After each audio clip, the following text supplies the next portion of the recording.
Evo, posljednji u konkurenciji S11 Zlatin, Husnjak, najbolje vrijeme 24.08 u drugoj fazi.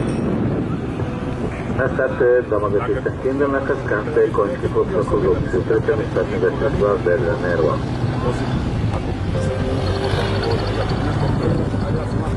Ali